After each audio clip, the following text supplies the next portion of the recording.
कल यूक्रेन पर रूस हमला कर सकता है, बड़ा हमला कर सकता है। 24 अगस्त को यूक्रेन का स्वतंत्रता दिवस है और यूक्रेन में चीनी दूतावास ने अलर्ट जारी किया है। चीन ने अपने नागरिकों को अलर्ट कर दिया है, यूक्रेन ना जाने की सलाह दी गई है। हालांकि कुर्स्क में हुए ऑपरेशन के बाद पुतिन के प्रतिशोध को लेकर लगातार हम खबरें आपको बताते आए हैं। अब बड़ी खबर यह सामने आई है 24 तारीख को लेकर, क्योंकि 24 अगस्त को यूक्रेन का स्वतंत्रता दिवस है और यूक्रेन में चीनी दूतावास ने अलर्ट भी जारी कर दिया है। चीन ने अपने नागरिकों को जो अलर्ट जारी किया है, यूक्रेन ना आने की जो सलाह दी है, उस बारे में इंफॉर्मेशन वॉल पर और जानकारी आपके सामने, और इस हमले को लेकर किस आधार पर यह इनपुट मिल रहा है। हालांकि यहां पुतिन का कुर्स्क प्रतिशोध, यूक्रेन पर बड़ा हमला, हार के लिहाज से सबसे पहले बात रख रही है। और मनीष, इंफॉर्मेशन वॉल पर मुझे ज्वाइन करिए, क्योंकि हार, बदला और रणनीति के तहत ये इंफॉर्मेशन वॉल पर डिटेल होगी। जहां कुर्स्क में रूसी सेना की हार से पुतिन को बड़ा झटका जरूर लगा है, लेकिन अब पुतिन किसी भी कीमत पर कुर्स्क का बदला लेना चाहते हैं। अब रणनीति क्या अपनाई जा रही है? यूक्रेन के अहम शहरों पर एयर स्ट्राइक संभव है। दूसरी रणनीति, जहां डोनेट्स्क के किसी शहर में कभी भी रूसी फतेह का ऐलान तक संभव बताया जा रहा है। तीसरी रणनीति, जहां राजधानी कीव की अहम इमारतों पर मिसाइल हमला भी संभव है। हालांकि यूक्रेन पर दबाव बनाने के लिए रूस प्रेशर टैक्टिक्स अपना रहा है। क्या यह दबाव की स्थिति है पुतिन के लिए, और किस रणनीति के तहत फैसला हो रहा है? मनीष, देखिए, जहां तक कुर्स्क का सवाल है तो कुर्स्क को लेकर रूसी सेना का यह दावा है कि जो करीब 10,000 के करीब यूक्रेनियन सेना आई थी, उसमें से आधे, लगभग 5,000 के करीब सैनिकों को मारा जा चुका है। लगभग 60-70 से अधिक टैंकों को ध्वस्त किया जा चुका है, दूसरे और आर्मर्ड व्हीकल को ध्वस्त किया जा चुका है।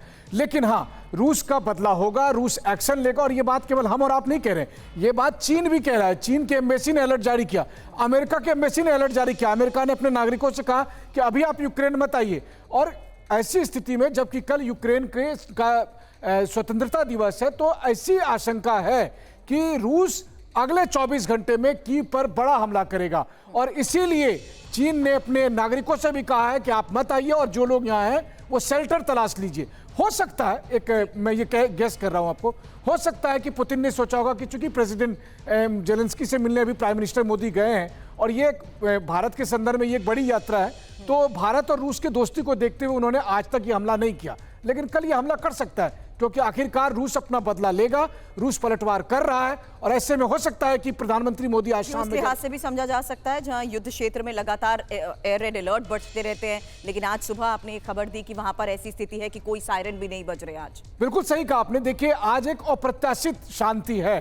आप इसे यह भी कह सकते हैं कि पुतिन की तरफ से प्रधानमंत्री मोदी के लिए एक सम्मान की बात है। मुझे याद आता है कि जब प्रेसिडेंट बाइडेन गए थे कीव, तब व्हाइट हाउस को, क्रेमलिन को रिक्वेस्ट करना पड़ा था कि भाई यहाँ पर कोई हमला ना करना। यहाँ भारत को रिक्वेस्ट करने की जरूरत नहीं पड़ी। रूस ये बात खुद समझता है कि इस बात का मैंने जिक्र किया, क्योंकि खबरें हालांकि इस लिहाज से बहुत बड़ी हैं, जहां कुर्स्क में रूस यूक्रेन के बीच भीषण जंग तो जारी है। रूस अब इलाका खाली करवाने के लिए जिस तरीके से आक्रामक हो चुका है, यूक्रेनी सैनिक रूस को लगातार टक्कर दे रहे हैं। हालांकि रूस का आरोप है कुर्स्क में नेटो सेना तैनात है।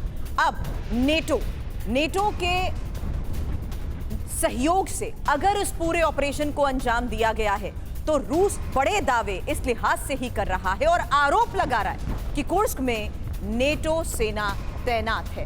अब दायरा बढ़ता जा रहा है युद्ध का, और अगर यह दायरा बढ़ता जा रहा है, कुर्स्क में यूक्रेन का दायरा कैसे बढ़ रहा है यह भी समझ लीजिए, क्योंकि ब्रयांस्क में आगे बढ़ चुका है यूक्रेन, और जब्रमा सैटेलाइट पर कब्जे को लेकर भी खबर है। उत्तरी चानेहाइव के पास भी आपको बता दें जब्रमा है, और क्लिवोमोस्की पर कब्जे की ये कोशिश बताई जा रही है। कब्जे के दौरान हो रही भीषण लड़ाई को लेकर भी इनपुट मिल रहा है। हालांकि रूस ने और आगे जाने से रोक जरूर दिया है, वहीं रूसी सेना, चेचन्य लड़ाकों ने जिस तरीके से रोका है, उस आधार पर बड़े दावे किए जा रहे हैं। और रूसी डिफेंस ब्लॉगर की तरफ से इसको लेकर जो दावा किया गया है, उसमें यह साफ हो चुका है कि कुर्स्क में यूक्रेन का भी दायरा बढ़ चुका है। इंपॉर्टेंट एक और बात, क्योंकि रूस के एयरबेस पर यूक्रेनी हमले को लेकर भी खबर आई है। आपको बता दें, मारिनोव्का एयरबेस पर यूक्रेनी हमला, और यूएवी से इस हमले को अंजाम दिया गया है। कई फाइटर जेट्स को नुकसान का अंदेशा भी जताया जा रहा रहा है। तो रूस पर जिस तरीके से नॉन स्टॉप अटैक्स को यूक्रेन की तरफ से अंजाम दिया जा रहा है, अभी खबर हमने आपको बताई कि किस तरीके से कुर्स्क में स्पेशल ऑपरेशन के बाद बढ़त हासिल करते हुए और ऑपरेशंस को अंजाम दिया जा रहा है और किन किन इलाकों में ये दायरा बढ़ चुका है, इसको लेकर दावे किए जा रहे हैं। लेकिन अब रूस पर जिस तरीके से नॉन स्टॉप अटैक हो रहे हैं, बड़ी खबर आपको बता दें, यूक्रेन ने यहां वोल्गोराद में मारिनोव्का एयरबेस पर ड्रोन अटैक को अंजाम दिया है और मिलिट्री एयरबेस पर लंबी दूरी के ड्रोन से हमले को लेकर भी इनपुट मिल रहा है। हालांकि रूसी हमले में एयरबेस को भारी नुकसान हुआ है और यूक्रेनी ड्रोन अटैक में कई रूसी हैंगर तबाह हो चुके हैं। इस हमले के वक्त एयरबेस में कई सुखोई 34 भी थे और हमले में कई रूसी फाइटर जेट्स क्षतिग्रस्त हुए हैं। हमले के बाद की सैटेलाइट तस्वीरें तक सामने आ चुकी हैं। फ्रंटलाइन से 300 मील दूर है मारिनोव्का एयरबेस।